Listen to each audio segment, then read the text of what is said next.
अस्सलाम वालेकुम, मैं हूं फराह साक।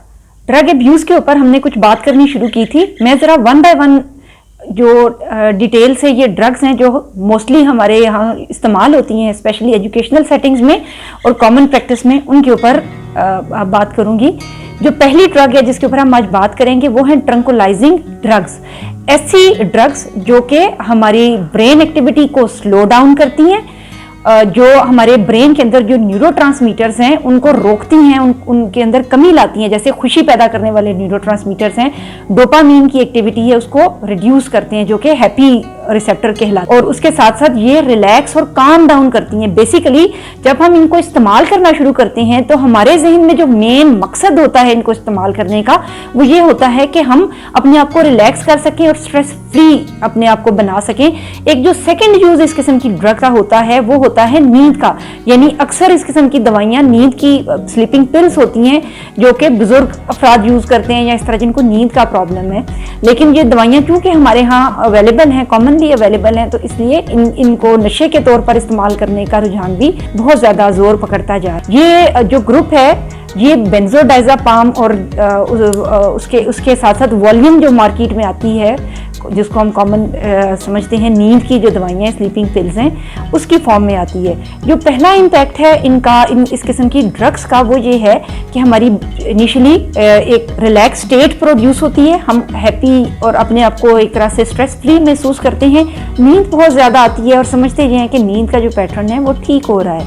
प्रॉब्लम जो इनके साथ आएगी वो क्या है कि ये जो दवाइयाँ हैं, जितनी ये जो बेंजोडाइजापाम ग्रुप है, ये हाईली डिपेंडेंट कर देता है पर्सन को।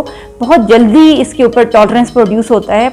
इस चीज़ का क्या मतलब होगा कि शुरू में आपने दवाई शुरू की, हो सकता है नींद के लिए आपने स्टार्ट की, लेकिन अब ज़्यादा से ज़्यादा अमाउंट चाहिए उतनी ही नींद लेने के लिए, ये डिपेंडेंस कहलाएगी। और आपकी जो बॉडी है वो जो फिजियोलॉजी है हमारी जिस्म के अंदर, हमारे खून में वो केमिकल इतना ज़्यादा शामिल हो गया है कि हम उसको छोड़ नहीं पाते हैं, उसके ऊपर डिपेंडेंट हो जाते हैं। अगर हम इसको एकदम से लेना छोड़ देते हैं तो क्या होता है, इसके विथड्रॉल सिम्टम्स प्रोड्यूस होते हैं।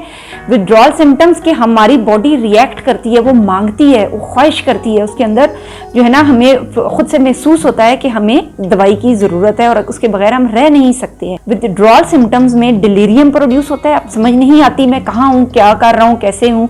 अपनी जो एक तरह से शिनाख्त है, अपनी आइडेंटिटी है, वो भी डिस्टर्ब होती है।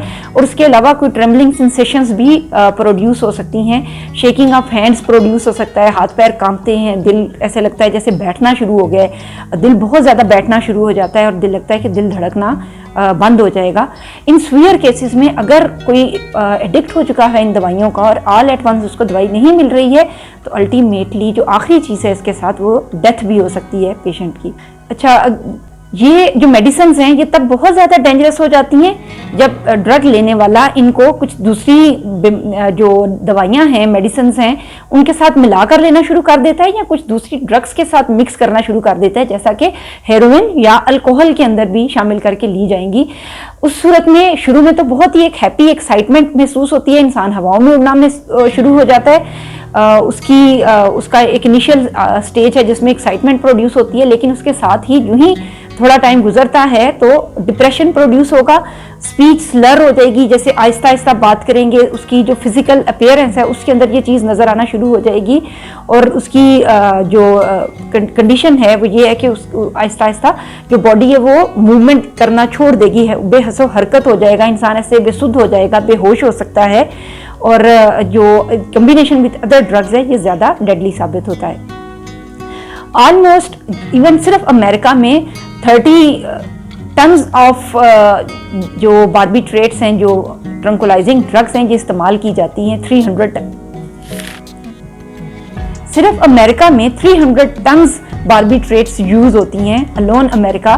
बाकी मुल्कों में भी तकरीबन इससे मिलती जुलती सिचुएशन है। इसके नतीजे में जब ये कोई पर्सन एडिक्टेड है इस ड्रग के साथ और विड्रॉल सिम्टम्स में चला गया है तो वो बेहसो हरकत पड़ा रहेगा, कहीं बेसुध होकर पड़ा रहेगा, जैसे हाइबरनेशन में चीज़ चली जाती है। और उसके बाद आहिस्ता आहिस्ता इंसान जो है वो दम तोड़ जाता है और अल्टीमेटली बहुत ही जो है ना, इसकी जो इंसान की डेथ भी वाक़या हो सकती है। बार्बिट्रेट्स अब्यूज 3 तरह की होती हैं। फर्स्ट वन जो कहलाएगी बार्बिट्रेट्स अब्यूज वो है वो है क्रॉनिक इंटॉक्सिकेशन। क्रॉनिक इंटॉक्सिकेशन में एक पर्सन स्लीपिंग पिल्स लेना शुरू कर देता है और आहिस्ता आहिस्ता डिपेंडेंस और टॉलरेंस डेवलप कर लेता है, यानी उसको हमेशा वो दवाई चाहिए और ज़्यादा से ज़्यादा अमाउंट में चाहिए। दूसरी जो टाइप है वो कहलाती है एपिसोडिक इंटॉक्सिकेशन।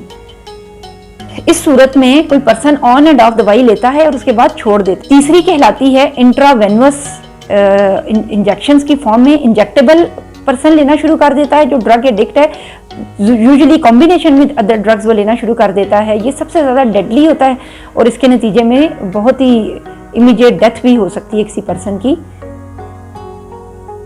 अच्छा, इन दवाइयों की सबसे जो डेंजरस बात है जो आपके लिए जाननी ज़रूरी है वो ये है कि ये दवाइयाँ हाईली डिपेंडेंट होती हैं। आप बहुत जल्दी इनके असर में चले जाएंगे और आप इनको छोड़ नहीं सकते हैं अपने तौर पर। रेमेडी क्या है?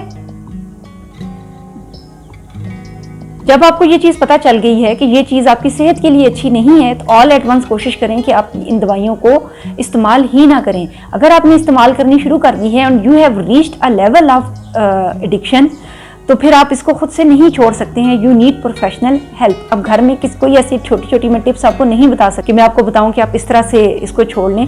आपको प्रोफेशनल हेल्प की और गाइडेंस की ज़रूरत होगी।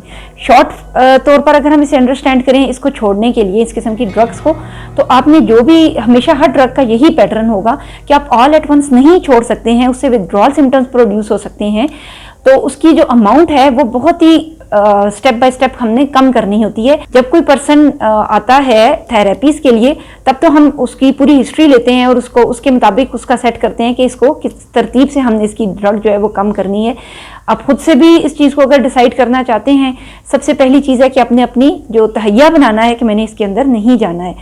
हमने आज जाना ट्रंकुलाइजिंग ड्रग्स के बारे में, जो कि बेंजोडाइज़ेपाम ग्रुप है, वॉल्यूम है, मार्केट में अवेलेबल है, स्लो डाउन करता है रिलैक्स करने के लिए या नींद पूरी करने के लिए। आप इसको इनिशियली शुरू करते हैं, लेकिन ये टॉलरेंस प्रोड्यूस कर लेता है, डिपेंडेंस प्रोड्यूस कर लेता है और उसके नतीजे में अगर इसके एकदम से छोड़ते हैं, विथड्रॉल रिएक्शन में डेथ भी हो सकती है। ड्रग से बचना है, से नो टू ड्रग्स, आपने हमेशा याद रखना है।